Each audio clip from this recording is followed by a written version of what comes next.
₹20 ticket, ₹20. વાઘમાંથી કથાડું બનાવું, જોવું હોય તો આવી જવું. એટલે ભાઈ અમારે શું છે, ટિકિટ કેટલી છે? ખાલી ₹20. આવી દો હેડો.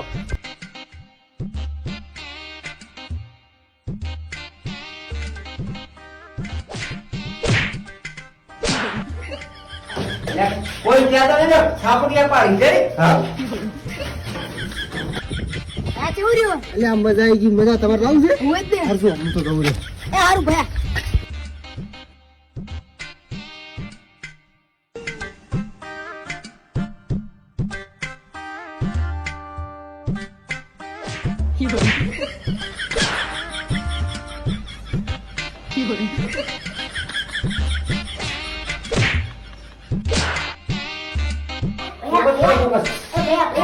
કીધું હા, ભાઈ. તો તમારી વાત છે. આજે મારો ધંધો છે. રેડી? ઉભા તો બેઠો. લગન બીજું સેટિંગ થઈ ગયું છે આજનું. ફરી બીજા વિડીયો મળો.